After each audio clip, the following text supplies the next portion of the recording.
सबसे पहले मैं आपका धन्यवाद करना चाहता हूं कि आपने मुझे लोकसभा में रीइंस्टेट किया।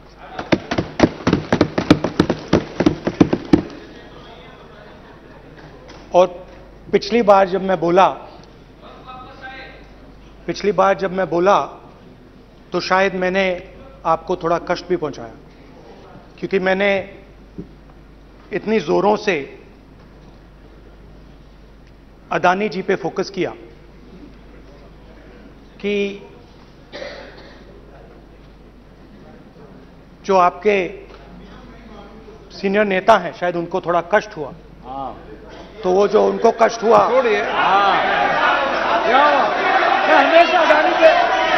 हमेशा अडानी पे अभी भी कष्ट हो रहा है। वो जो कष्ट हुआ, अभी भी कष्ट हो रहा है। विषय पे आइए, विषय पे। अभी भी कष्ट हो रहा है।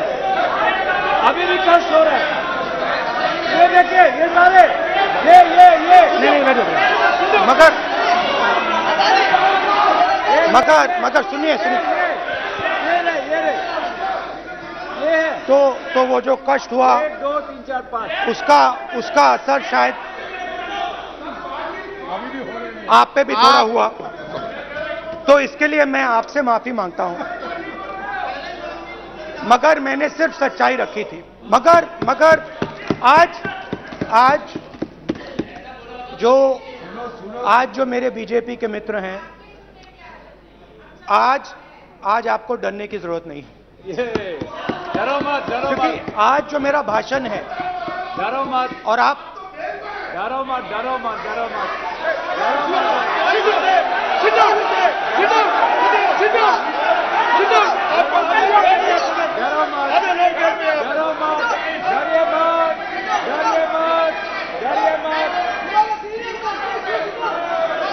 स्पीकर सर, अरे बैठे ब्रदर।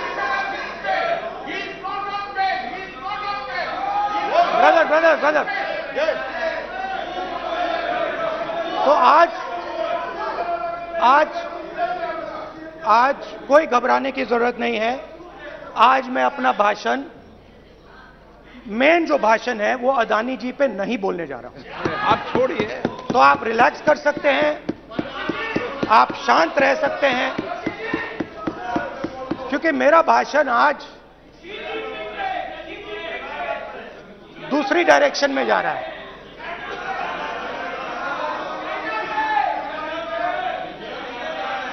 रूमी ने कहा था जो शब्द दिल से आते हैं वो शब्द दिल में जाते हैं। तो आज मैं दिमाग से नहीं बोलना चाह रहा हूं, मैं दिल से बोलना चाह रहा हूं।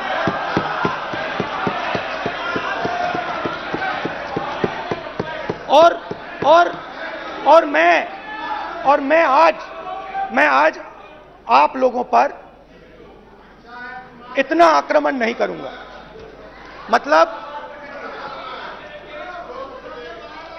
एक दो गोले जरूर मारूंगा, मगर इतना नहीं मारूंगा। तो आप रिलैक्स कर सकते हैं। डरिए मत।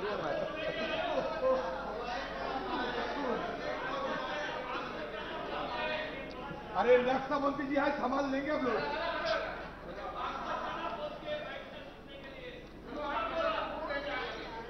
पिछले साल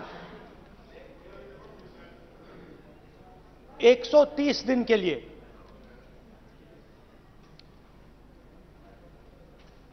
मैं भारत के एक कोने से दूसरे कोने तक गया। अकेला नहीं,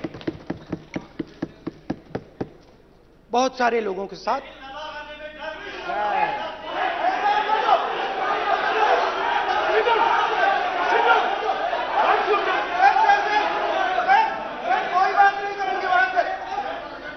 सर, ये हमारा टाइम खत्म करने का साजिश है इनका।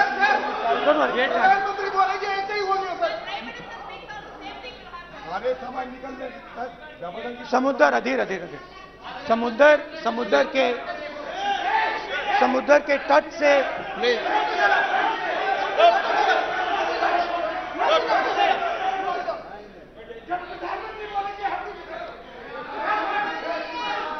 माननीय सदस्य प्लीज प्लीज ऐसे धमकाने का वाक्य मत बोलो यहाँ पे प्लीज। यहाँ पे बोलिए, मैं आप उधर भी हाँ बोलिए। प्लीज।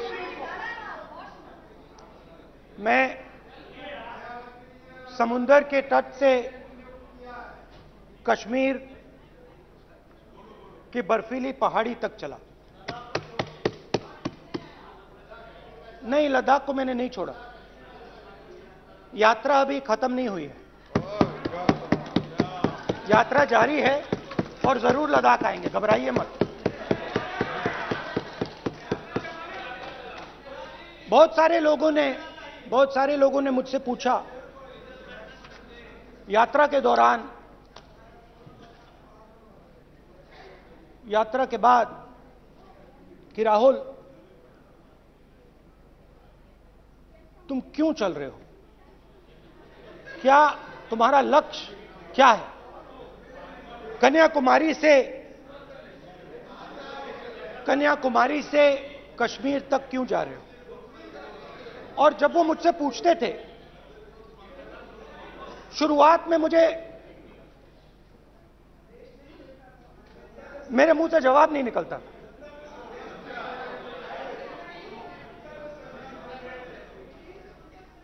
शायद मुझे ही नहीं मालूम था कि मैंने ये यात्रा क्यों शुरू की। जब मैं कन्याकुमारी से शुरू हुआ, मैं सोच रहा था मैं हिंदुस्तान को देखना चाहता हूं, समझना चाहता हूं, लोगों के बीच में जाना चाहता हूं, मगर गहराई से मुझे मालूम नहीं था।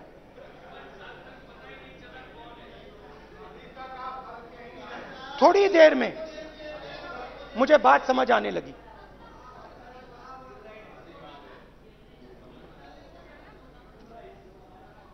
जिस चीज से मुझे प्यार था,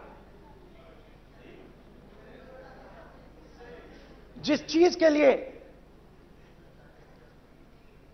मैं मरने को तैयार हूं, जिस चीज के लिए मैं मोदी जी की जेलों में जाने को तैयार हूं, जिस चीज के लिए मैंने 10 साल हर रोज गाली खाई, उस चीज को मैं समझना चाहता था। ये है क्या जिसने मेरे दिल को इतनी। भाई आप रनिंग कमेंट्री बंद करो, नहीं तो हम भी चालू करेंगे। सुनने का आप जिस चीज धैर्य रखो। जिस चीज ने मेरे दिल को इतनी मजबूती से पकड़ रखा था, उसको मैं समझना चाहता। शुरुआत में जैसे मैंने शुरू किया, सालों से मैं हर रोज 8-10 किलोमीटर दौड़ता हूं, तो मेरे दिमाग में था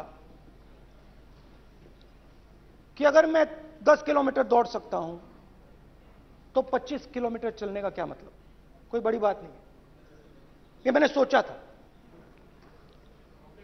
आज मैं उस भावना को देखूं तो वो अहंकार था कि मैं ये कर सकता हूं, ये कुछ नहीं है। तो मेरे दिल में उस समय अहंकार था।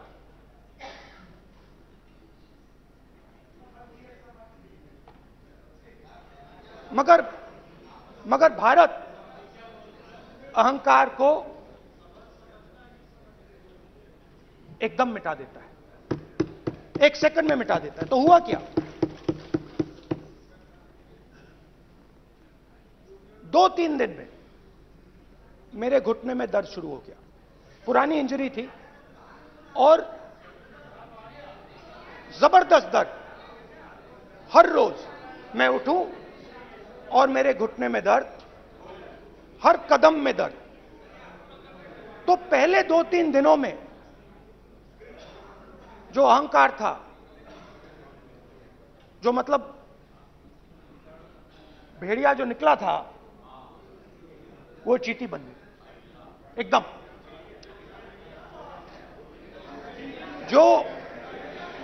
जो हिंदुस्तान को अहंकार से देखने निकला था वो पूरा का पूरा अहंकार गायब हो गया। और रोज मैं डर डर के चलूं कि क्या मैं कल चल पाऊंगा। ये मेरे दिल में डर था। और जब भी ये डर बढ़ता था, कहीं ना कहीं से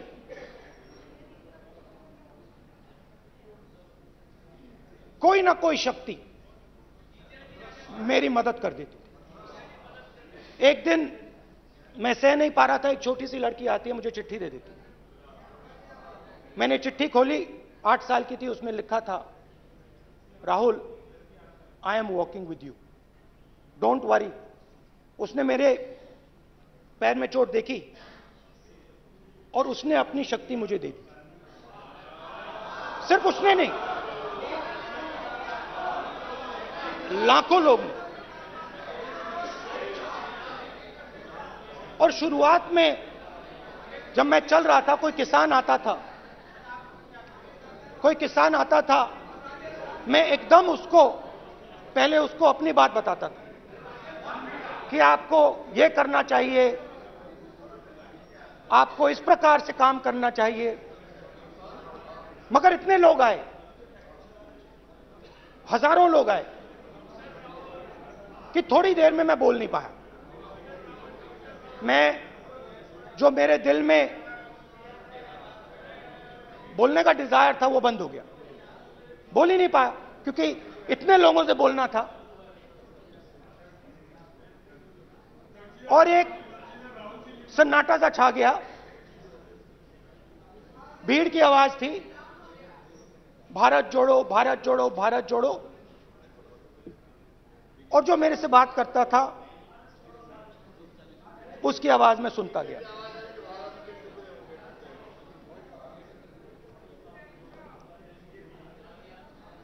हर रोज सुबह 6 बजे से रात 7-8 बजे तक आम आदमी, गरीब, अमीर, बिजनेसमैन, किसान, मजदूर, सबकी आवाज।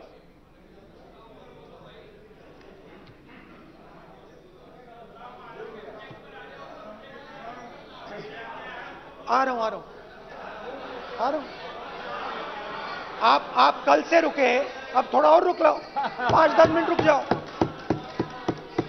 तो ये चलता गया, मैं बात सुनता गया। और फिर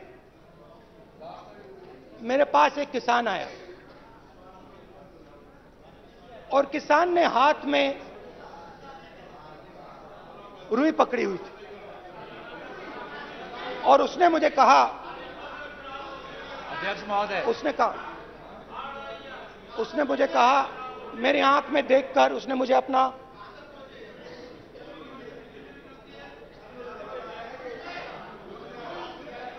वो रुई का बंडल दिया और उसने कहा, राहुल जी, यही बचा है मेरे खेत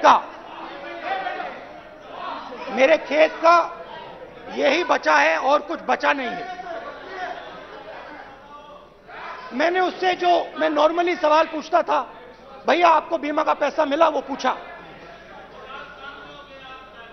बीमा का पैसा मिला, वो पूछा।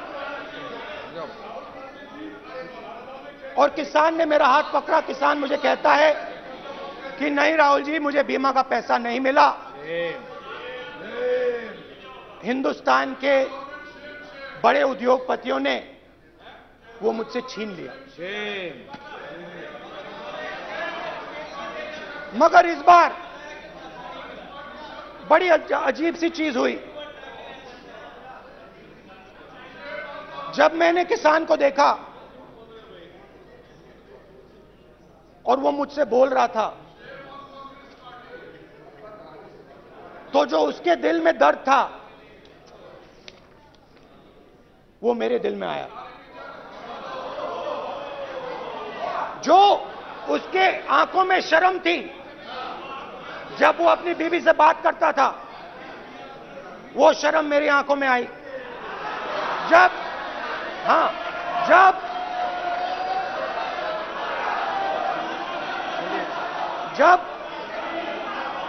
उसकी जो भूख थी वो मुझे समझ आई।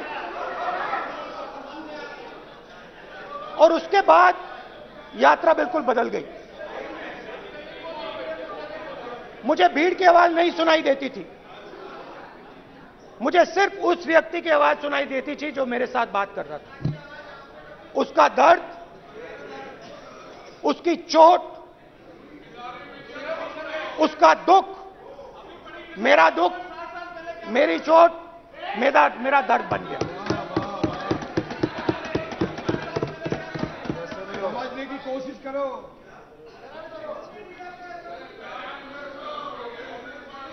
भाइयों और बहनों,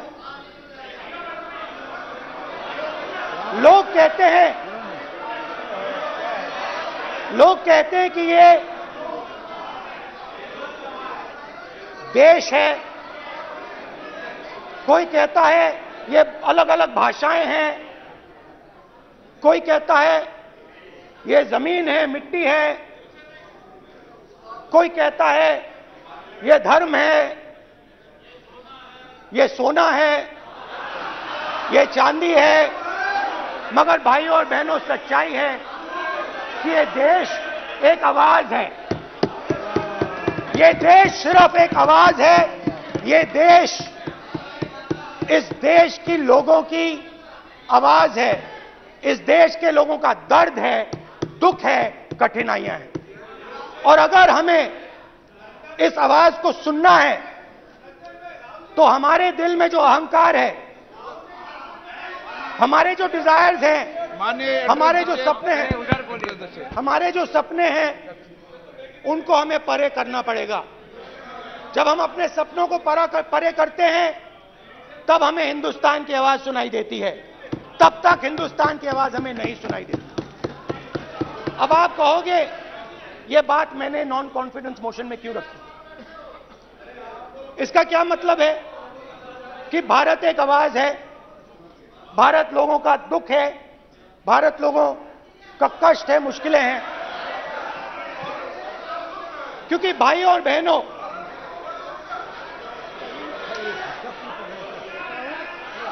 अध्यक्ष महोदय, अब पूरा सूद समेत जवाब तुमको मिलेगा। फिर पूरा सूद समेत जवाब देंगे सर। फिर आप हमें मत रोकेगा सर। अध्यक्ष महोदय, फिर आप हमें मत रोकेगा सर। आप हमें मत रोकेगा। फिर आप हमें मत रोकेगा। आप हमें मत रोकेगा। फिर आप हमको मत रोकेगा। फिर हम सब देख रहे हैं, सब सुन रहे हैं, आप हमको फिर मत रोकेगा। तो स्पीकर सर, भारत एक आवाज है। भारत इस देश के सब लोगों की आवाज है। और अगर हम उस आवाज को सुनना चाहते हैं, हमें अहंकार को, नफरत को मिटाना पड़ेगा।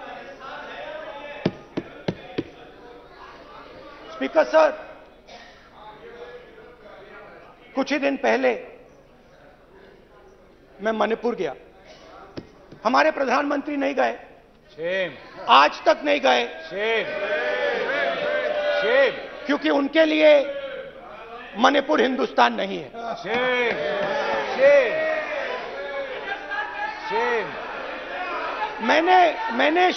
मैंने मणिपुर शब्द प्रयोग किया,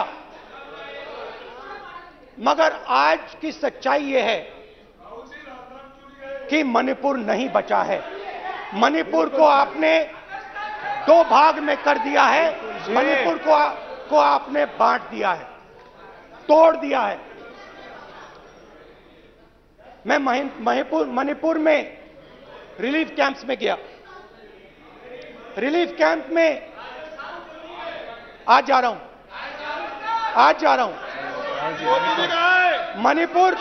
मणिपुर में रिलीफ कैंप में मैंने महिलाओं से बात की। ठीक है सर, अब हमको मत रोकेगा। It's not fair. आप हमको मत रोकेगा। You tolerate this all this. Sir, Don't allow this. पूरा टाइम देखें। Sit down. पूरा टाइम देखें। Yeah. Why all this hooligan? कल देखेंगे, कल देखेंगे, कल देखेंगे। बात नहीं करेंगे सर, प्रधानमंत्री की बात नहीं करेंगे सर ऐसे।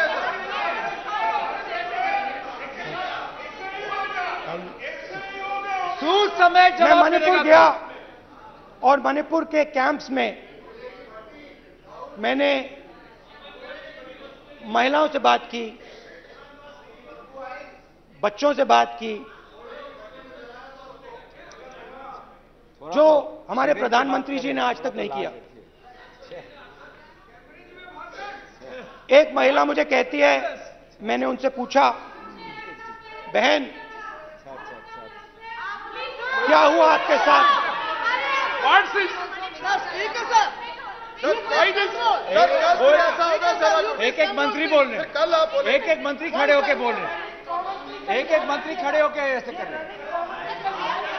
एक एक मंत्री खड़े होंगे तो पूरे सांसद खड़े होंगे यहाँ पे, पूरे सांसद खड़े होंगे यहाँ पे। बैठे नहीं है, चुपचाप करिए। कल पूरे सब खड़े होंगे, पूरे सब खड़े होंगे। कल सिर्फ कांग्रेस पार्टी नहीं, पूरा देश खड़ा होगा आपके खिलाफ। तो पूरा देश कल आपके खिलाफ खड़ा होगा। मैं बहुत सारी महिलाओं से बात किया, मगर मैं आपको दो उदाहरण देना चाहता हूं। एक महिला मुझे कहती है, मैंने कहा क्या हुआ तुम्हारे साथ? कहती है, मेरा छोटा सा बेटा, महिला का सम्मान करें Please, ये देखो। ये सम्मान एक ही बच्चा था मेरा, कोई शर्म कर लो गल मारी। एक ही बच्चा था मेरा, मेरे सामने, मेरे आंखों के सामने उसको गोली मारी है। मैं पूरी रात, आप सोचिए, आप अपने बेटे के बारे में, बेटों के बारे में सोचिए, मैं पूरी रात उसकी लाश के साथ लेटी रही। झूठ नहीं, झूठ आप बोलते हो, झूठ मैं नहीं बोलता हूं। मैं पूरी रात उसकी लाश के साथ लेटी रही और फिर मुझे डर लगा, मैंने अपना घर छोड़ दिया, जो भी मेरे पास था वो मैंने छोड़ दिया। मैंने उनसे पूछा, कुछ तो लाई होगी? कहती है, नहीं, सिर्फ मेरे जो कपड़े हैं ये मेरे पास हैं। और फिर इधर उधर ढूंढती है और एक फोटो निकालती है और मुझे कहती है, यही मेरे पास अब बची है।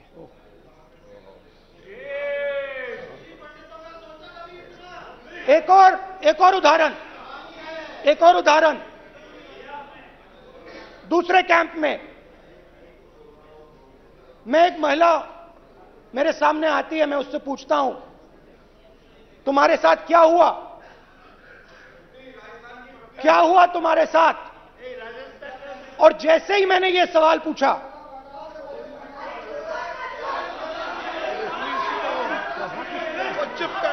जैसे ही मैंने यह सवाल पूछा, आप महिला का दर्द नहीं सुन सकते, महिला का दर्द नहीं सुन सकते, महिला का दर्द सुनने का आपका धैर्य नहीं है, महिला का दर्द नहीं सुन सकते, महिला का दर्द नहीं सुन सकते। जैसे ही मैंने उससे यह सवाल पूछा, बैठो, जैसे सर, प्लीज सर, आप बोलो, शर्म करिए, शर्म करिए। जैसे ही मैंने उससे सवाल पूछा, तुम्हारे साथ क्या हुआ, शर्म नहीं है तेरे को? वैसे ही एक सेकंड में वो कांपने लगी। उसने अपने दिमाग में वो दृश्य देखा और वो बेहोश हो गई। मेरे सामने कांपती हुई बेहोश हो गई। तो ये मैंने आपको सिर्फ दो उदाहरण दिए हैं। स्पीकर सर, इन्होंने मणिपुर में हिंदुस्तान की हत्या की है, सिर्फ मणिपुर की नहीं, हिंदुस्तान की हत्या की है। इनकी राजनीति ने मणिपुर को नहीं, हिंदुस्तान को मणिपुर में मारा है।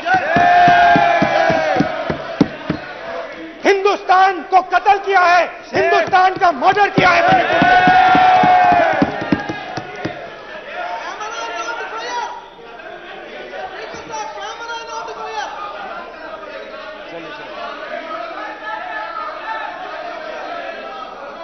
अरे 2 भाग किए हैं, शर्फ करिए जी।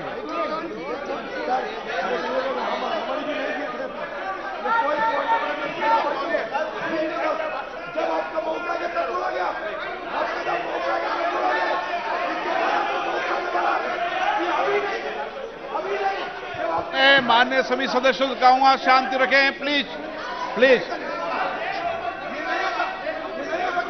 मणिपुर, हाँ क्या बोल रहे हैं आप बोलिए।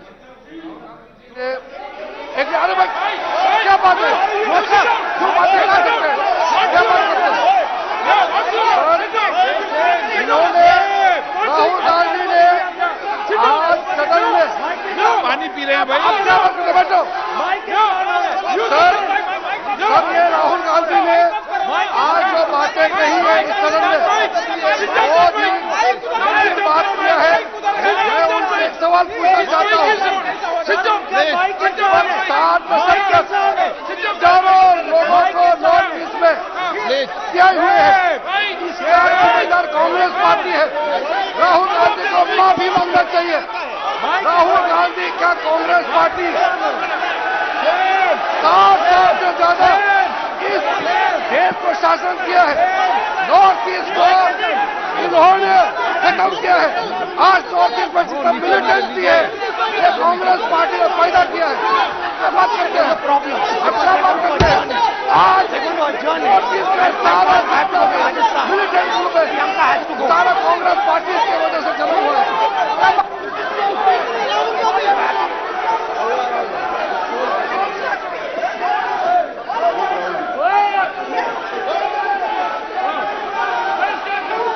Okay, back. Aja, back. Hemant, सबको पीछे ले आओ। Back. हाईवे। हो गया। प्रतापन, हो गया। आप भाषण नहीं सुनना चाहते हैं, आप भाषण नहीं सुनना चाहते, प्लीज बैठिए,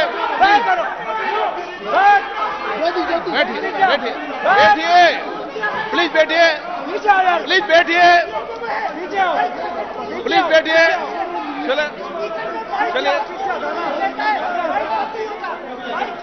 चलिए okay, thank you.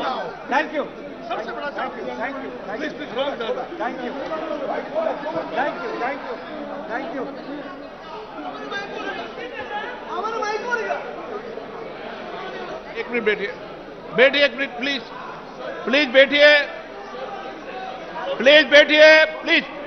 Baluji please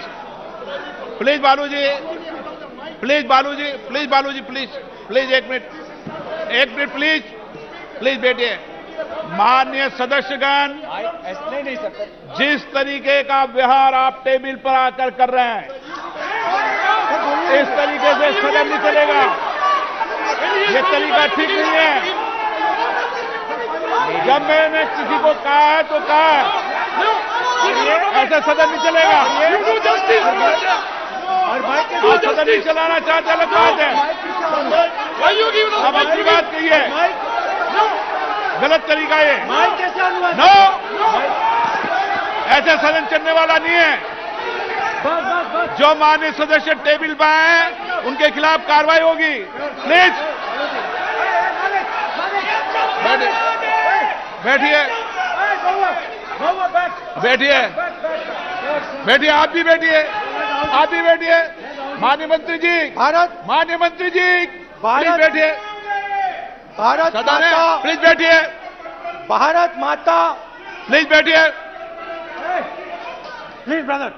मैं बहुत शांति से सुन रहा हूं। इसका तरीका ये नहीं है उचित हो कि आप टेबल पर आए। नहीं, गलत।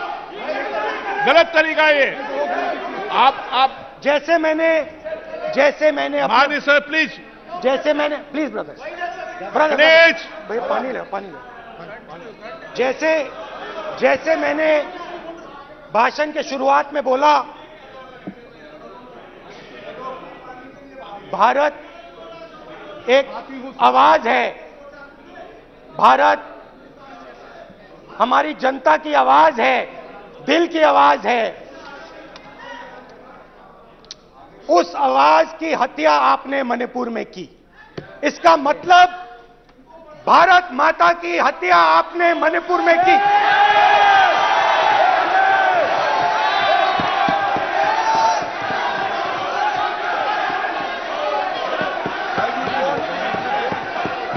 भारत माता को आपने मणिपुर के लोगों के मारा, आपने मणिपुर के लोगों को मारकर भारत की हत्या की है। आप देश द्रोही हो, आप देशभक्त नहीं हो, आप देश प्रेमी नहीं हो, आप देशद्रोही हो। आपने देश की हत्या मणिपुर में की। प्लीज एक मिनट प्लीज बैठिए, प्लीज बैठिए। अब सवाल उठता है, आप बैठना चाहते नहीं बैठना चाहते, आप बैठना चाहते नहीं बैठना चाहते, इसीलिए आपके प्रधानमंत्री मणिपुर में नहीं जा सकते हैं, क्योंकि उन्होंने प्लीज देश की हत्या की है। मणिपुर में हिंदुस्तान की हत्या की है, भारत माता की हत्या की है। मणिपुर के लोगों के दिल में। प्लीज एक मिनट बैठिए आप। तो सवाल उठता है, एक मिनट बैठिए, एक मिनट। आप भी विराजो,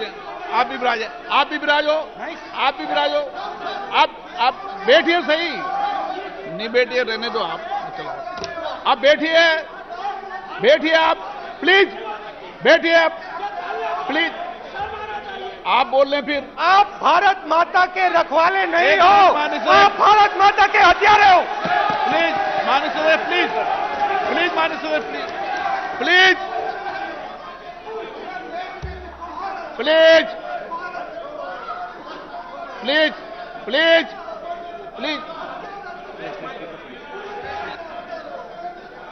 देखिए माननीय सदस्यगण, प्लीज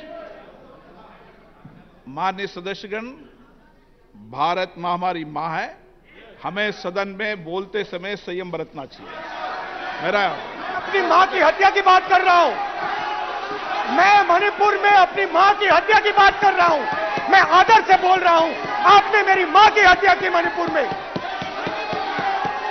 एक मेरी मां यहां बैठी है, दूसरी मां को आपने मणिपुर में मारा है।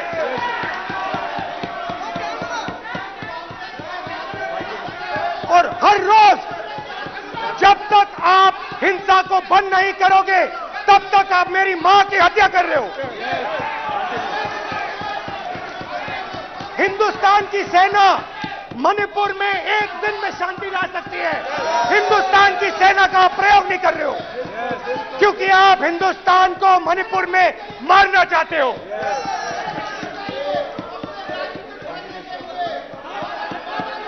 तो अगर नरेंद्र मोदी जी हिंदुस्तान की आवाज नहीं सुनते हैं, अगर हिंदुस्तान के दिल की आवाज नहीं सुनते हैं, तो किसकी आवाज सुनते हैं? दो लोगों की आवाज सुनते हैं। इसकी आवाज सुनते हैं, इसकी आवाज सुनते हैं, माननीय सदस्य और इसलिए सुनते हैं। नो एक गलत तरीका माननीय सदस्य, देख लीजिए अडानी जी के लिए मोदी जी ने क्या काम किया है। देख लीजिए, ये पहले आप क्वेश्चन लेने नहीं आए, गलत तरीका आपका। माननीय सदस्य आपका गलत तरीका है, आप सीनियर सदस्य हैं, आप इस तरीके का व्यवहार सदन में मत करिए। आप बात कहिए, लेकिन इस तरीके से क्वेश्चन लाना ये उचित नहीं है किसी तरीके से। रावण दो लोगों की सुनता था, रावण दो लोगों की सुनता था, मेघनाथ और कुंभकर्ण। वैसे ही नरेंद्र मोदी दो लोगों की सुनते हैं, अमित शाह और अडानी।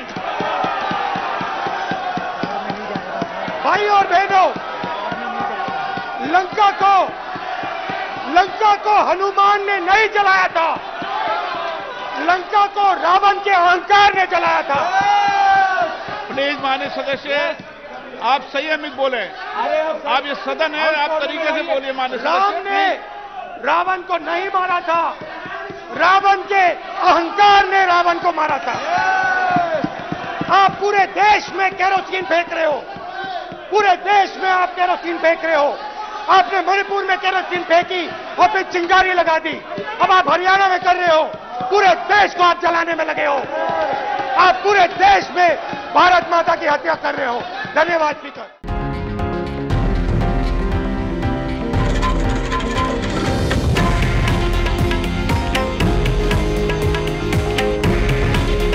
हे आहे देशातील नंबर 1 न्यूज नेटवर्क आणि आपण पाहत आहात TV9 मराठी। काळजी तुमची, हित महाराष्ट्राचं।